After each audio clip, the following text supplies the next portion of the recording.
देखिए, सबसे पहले तो आप सभी पत्रकार भाइयों का स्वागत है कि आप लोग हमारे बड़े शॉर्ट नोटिस पे आ गए हैं। हमारे समाज में जो भी ताना बाना है उसके चार जो है बिंदु हैं। विधायिका है, कार्यपालिका है, न्यायपालिका और प्रेस है। जब पहले तीन फेल हो जाते हैं तो हमें प्रेस की याद आती है, क्योंकि प्रेस सबसे मजबूत है। तो इसीलिए आप लोगों के सामने हम लोग आए हैं कि हमारे समाज में क्या समस्याएं हैं उनको आप लोगों के सामने पुटअप कर दें। समस्याएं क्या हैं कि मुख्य धारा में जो लोग हैं उनको काम करने को नहीं दिया जाता, तभी सारी समस्याएं पैदा होती हैं। और हम लोग संगठन में हैं और एक ऐसा संगठन बनाना चाह रहे हैं जहां पे लोगों की जो समस्याएं हैं वो सीधा सरकार तक चली जाएं। क्योंकि वैसे तो सरकार के कई संगठन हैं, आप कष्ट निवारण समिति देख लीजिए, निगरानी कमेटी देख लीजिए, लेकिन वो सभी सरकारी नियंत्रण में है, इसलिए वो स्वतंत्र होकर काम नहीं करते हैं। सीएम विंडो, हाँ जी, सीएम विंडो भी उसका एक हिस्सा है। और आप विजिलेंस को देख सकते हैं, वो भी उसका हिस्सा है, सीआईडी भी उसका हिस्सा है। बट वो सरकारी नियंत्रण में है, इसलिए फ्री होकर काम नहीं कर सकते। तो हमने जिला स्तर पे एक ऐसा संगठन बनाने की सोची है, प्रत्येक वार्ड में से चार जो हैं वो आरटीए एक्टिविस्ट को लेकर के, ताकि वो लोग अपने जो यहाँ पे विकास कार्य हो रहे हैं उन सब की देखभाल कर सकें। और जब भ्रष्टाचार पे अंकुश लगेगा, अधिकारी थोड़े से नियंत्रण में रहेंगे, तो अपने आप ही विकास जो है वो सुचारू रूप से होगा। मेरे साथ वीरेंद्र सप्रा जी हैं, चिराग सिंगल जी हैं, नीरज भाई साहब हैं और पारस जी हैं। तो हम सभी मुख्य आदमी हैं। हमारे साथ एक टीम भी है जो जुड़ के काम करती है, लेकिन कुछ कारण होते हैं कि व्यक्ति प्रेस के सामने आने से थोड़ा सा कतराता है। लेकिन अब चाह रहे हैं कि 22 वार्ड और 4 व्यक्ति प्रत्येक वार्ड में से, तो 88 और 90 से लेकर के इतने आदमियों की टीम हो जाएगी।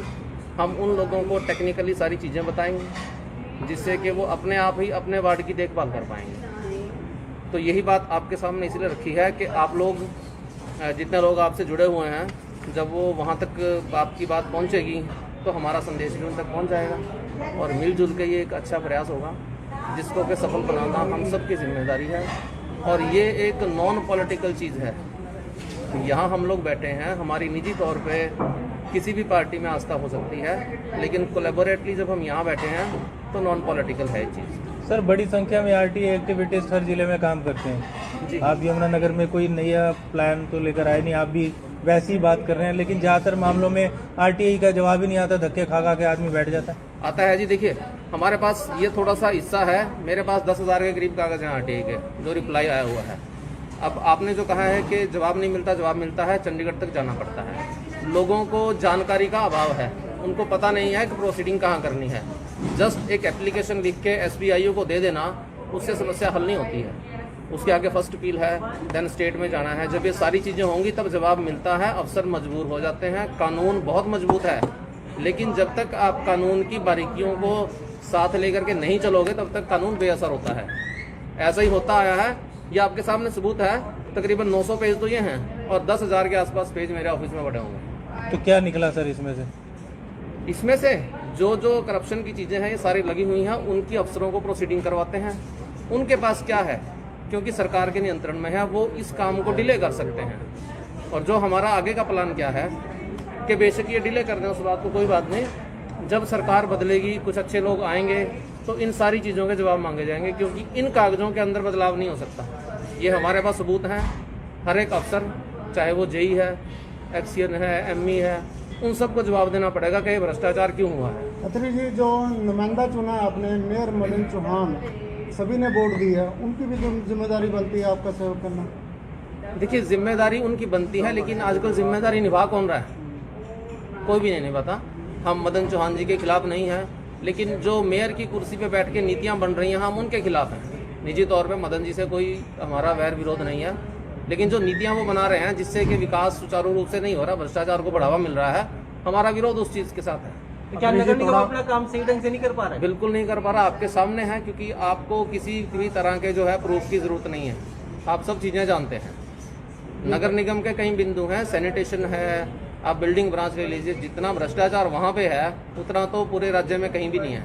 तो किस प्रकार का भ्रष्टाचार है कि पर्टिकुलर क्या चीज़ है? सैनिटेशन के अंदर क्या हुआ है, देखिए, पहले तो कचरे का जो इशू होता था, कचरा प्लांट लगाया गया था 2012-13 में, करोड़ों रुपए उसके ऊपर खर्च हुए, उसकी सारी मशीनरी चोरी होगी, आज तक एफआईआर दर्ज नहीं हुई। उसके बाद जब ये उठाने के ठेके दिए जाते हैं, जो फर्म तो कहती है कि मैं 1900 रुपये टन के हिसाब से उठाऊंगी, उसको ठेका दे दिया जाता है, और जो कहती है मैं 1250 रुपये टन के हिसाब से उठाऊंगी उसको ठेका नहीं दिया जाता। इसके अलावा सैनिटेशन के जो घपला क्या किया हुआ है कि भाई नालियां तो कोई और ठेकेदार साफ करेगा, उसको लिफ्टिंग कोई और करेगा, उस कचरे का निस्तारण कोई और करेगा, रात की सफाई कोई और करेगा, दिन की सफाई कोई और करेगा। तो जनता को और मेरे जैसों को समझ ही नहीं आता है कि भ्रष्टाचार कहाँ से पकड़े। ये सिर्फ गोलमाल इसलिए किया गया है ताकि हमें समझ ना आए कि क्या हो रहा है। अत्री जी, और सफाई व्यवस्था? डस्ट रिमूविंग मशीन जो लगाई है, करोड़ों रुपया खर्च हो रहा है इसका, इसका क्या बेनिफिट है? वो तो सफेद हाथी है जी, वो चलता नहीं है, कागजों में चलता है, वैसे नहीं चलता। आपने देखी भी है, हमने भी देखी है। वो उसका तो खर्चा ही बहुत है रात का। अब वो टेंडर के अंदर ठेकेदार के जबरदस्ती गले मड़ दी गई है, लेकिन वो काम नहीं कर रही, आप सबको पता है उस बात। तो एक और नगर निगम तो शहर को साफ सुथरा बनाने के लिए यहाँ से रेडिया के द्वारा इनको वेंडिंग जोन में शिफ्ट कर रहे हैं ताकि शहर की सुंदरता बनी रहे। तो जी, उसके बारे में क्या ख्याल है कि क्या सही कदम है? वेंडिंग जोन के बारे में चिराग जी को भी थोड़ा सा मालूम है इस बारे में, आप बताइए जरा। देखिए, वेंडिंग जोन में सबसे पहली बात तो ये है कि अगर वेंडिंग जोन में किसी को शिफ्ट करना है तो उसको मूलभूत सुविधाएं देना सबसे पहला हमारा फर्ज है। ना वहाँ अभी आज के डेट में कोई प्रॉपर शौचालय है, ना वहाँ पे पानी की सुविधा है, ना वहाँ शेड की सुविधा है, लाइट की सुविधा रात को नहीं है। उसके अलावा सबसे बड़ी बात कि वो इंडस्ट्रियल एरिया है, थाने के सामने से लगातार ट्रक्स ट्रॉलीज रेगुलर जाती हैं, जो पेपर मिल गेट का बैक साइड भी है। वहाँ पे इतनी डस्ट ऑलरेडी है। इतनी डस्ट जब वहाँ उड़ेगी, कौन आदमी जाके वहाँ खाना चाहेगा? हर आदमी ये चाहता है कि मैं साफ स्वच्छ भोजन करूँ, और वो तभी मिल पाएगा जब वहाँ से डस्ट आप रिमूव करेंगे और बाकी मूलभूत सुविधाएं देंगे। इसके अलावा मैं एक और मुद्दा उठाना चाहूँगा आपके सामने कि दड़वा डेयरी कॉम्प्लेक्स और औरंगाबाद डेयरी कॉम्प्लेक्स, ये दो डेयरी कॉम्प्लेक्स नगर निगम द्वारा बना के अलॉट किए गए, लोगों को वहाँ पे शिफ्ट किया गया। आज तक वहाँ पे मूलभूत सुविधाएं प्रॉपर नहीं है। सेम चीज़ वेंडिंग जोन में अप्लाई की जा रही है, मतलब तानाशाही हावी होती जा रही है। आप अपनी जिम्मेदारियों से मुकर कर आप दूसरों के ऊपर जिम्मेदारियां लागू कर रहे हैं, अपनी उनके ऊपर हक जमा रहे हैं, जबकि आपको सबसे पहले तो खुद को देखना चाहिए कि मैं उसमें क्या इनपुट दे रहा हूं। क्या दड़वा डेयरी कॉम्प्लेक्स, कोई भी डेयरी कॉम्प्लेक्स है, वहां पे सबसे पहले जो आपका गौमूत्र निकल रहा है या गोबर निकल रहा है, उसके निस्तारण के लिए ना वहाँ पे एसटीपी है, ना वहाँ पे ईटीपी है, जो कि एक टेक्निकल पॉइंट्स अगर हम बात करें, कोई भी इंडस्ट्री लगती है तो अगर इनपुट कुछ है, उसमें पानी है, तो आउटपुट को भी तो हम पहले उसको टैकल करके चलेंगे, तो वो चीज़ें अब तक नहीं है। चिराग जी, क्या समझते हो, अधिकारियों की जिम्मेदारी बनती है या भाजपा सरकार जो चुने हुए नुमाइंदे हैं उनकी जिम्मेदारी बनती है इसको? देखिए, मैं तो ये कहूँगा कि जितने भी हमारे नेता हैं उनकी क्वालिफिकेशंस कुछ भी हो सकती है, XYZ। जो हमारे देश का लोकतंत्र है उसमें एक पर्टिकुलर जिम्मेदारी नहीं है कि आपकी क्वालिफिकेशन MSc हो, BSc हो। वो चीज़ हमारे यहाँ एक बहुत बड़ा लैकुना है आज की डेट में। लेकिन हमारे जो अधिकारी हैं वो सब पढ़े लिखे हैं, टेक्निकली क्वालिफाइड हैं। अगर कोई ME लगा है, कोई JE लगा है, तो उसने एक क्वालिफिकेशन अटेन की हुई है, उसकी पर्टिकुलर क्वालिफिकेशन है। उसके बाद जब वो प्रमोट होता है तो उसका एक एक्सपीरियंस भी साथ में जुड़ता है। तो क्या जो अधिकारी हैं जो इतनी मोटी मोटी सैलरी ले रहे हैं, उनकी जिम्मेदारी मैं समझता हूं कि बहुत ज़्यादा है कि ड्राफ्टिंग आपने कैसे करनी है, उस प्लांट का लेआउट आपने कैसे बनाना है, उसमें क्या क्या सुविधाएं आपने देनी है, उसमें अधिकारियों की जिम्मेदारी बहुत ज़्यादा बन जाती है। सरकार पैसा दे सकती है। आपने भी देखा होगा कि क्या पिछले 8 साल में, ये बात से मैं मानता हूँ कि आप सब भी एग्री करेंगे, जितना पैसा हमारे शहर में आया है, चाहे वो अमृत योजना में आया हो, चाहे वो नगर निगम में आया हो, चाहे वो किसी भी डिपार्टमेंट में आया हो, इतना पैसा पिछले 8 साल से पहले हमने नहीं देखा। लेकिन सबसे बड़ी प्रॉब्लम क्या है कि उस पैसे को प्रॉपर यूटिलाइज कैसे करना है।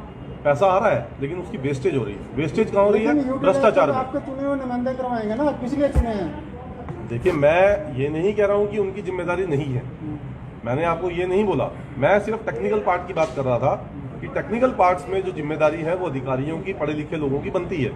लेकिन जरूरी है कि इम्प्लीमेंटेशन में प्रेशर जो है वो तो अल्टीमेटली ऊपर से ही आना है, जो नेता लोग हैं। जैसे अगर हम एग्जांपल दें यूपी का, तो यूपी के अंदर योगी आदित्यनाथ जी ने जो किया है वो सबके लिए एक एग्जांपल है, और तभी वो दोबारा से चुन के आए हैं। अगर यहाँ पे जो हमारे नेता लोग हैं या हमारे अधिकारी हैं वो ढंग से काम नहीं करेंगे तो अल्टीमेटली पब्लिक तो परेशान है। पब्लिक पहले भी परेशान थी। क्या नेताओं का चुने हुए नुमाइंदों का फेलियर मानते हैं आप? जी, मैं बिल्कुल ऐसा मानता हूँ कि कहीं ना कहीं फेल है। जिस हिसाब से प्रॉपर वर्क अभी तक होना चाहिए था वो नहीं हो पाया है। जनता की उम्मीदें बहुत ज़्यादा हैं और उम्मीदें भी इसलिए हैं क्योंकि हम ये मान के चलते हैं कि सबसे इम्पोर्टेंट है पैसा।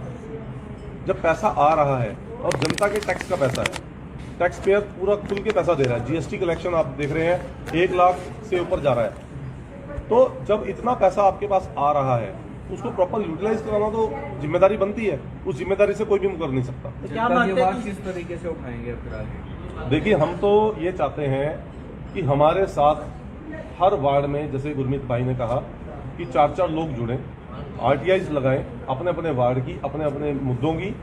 जब सारे डॉक्यूमेंट्स हमारे पास इकट्ठे होंगे और वो सारे डॉक्यूमेंट्स लेके हम एक जगह बैठेंगे तो किसी भी अधिकारी में, किसी भी नेता में ये हिम्मत नहीं होगी कि वो हमारे को नकार सके कि जो मुद्दे हम बोल रहे हैं वो सच है कि झूठ है। लंबे समय से आप पर्यावरण मित्र के तौर पर जिले में काम कर रहे हैं जी। और अब ये नए मुद्दे उठा रहे हैं। एक पर्यावरण मित्र एक मिनट सर, एक पर्यावरण मित्र के तौर पर क्या अपने कार्यों से और निगम जो कार्य कर रहा है पेड़ लगाने से लेकर हर चीज, क्या उससे संतुष्ट है? जी बिल्कुल, मैं संतुष्ट नहीं हूँ क्योंकि हमने पहले भी ये मुद्दे लगातार उठाए, अभी भी हमारा ये मुद्दा है।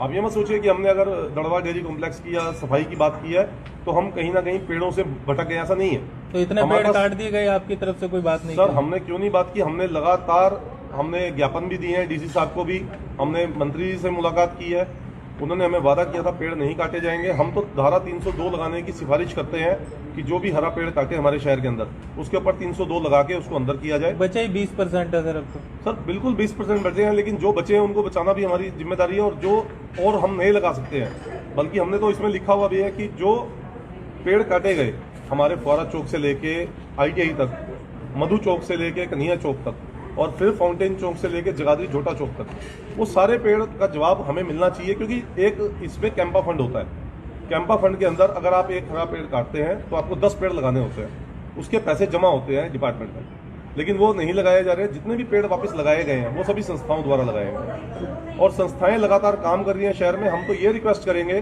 कि जितनी भी संस्थाएं हमारे शहर में काम कर रही हैं, हर वार्ड में 2-2, 3-3 संस्थाओं को इन्वॉल्व किया जाए हर काम में, ताकि काम प्रॉपर तरीके से हो, जनता का भी विश्वास बढ़े और सही काम इम्प्लीमेंटेशन प्रॉपर हो सके उसमें। चिराग जी, सरकार एक तरफ तो पेड़ों को बचाने के लिए जो बूढ़े पेड़ हैं उनकी पेंशन लगा रही है, तो क्या जिले में अभी तक किसी पेड़ की पेंशन उपलब्ध हो पाई है? देखिए, पेंशन लगाना एक अच्छा विचार है, लेकिन मैं तो ये मानता हूँ कि क्या उस एज तक पेड़ पहुँच पा रहा है?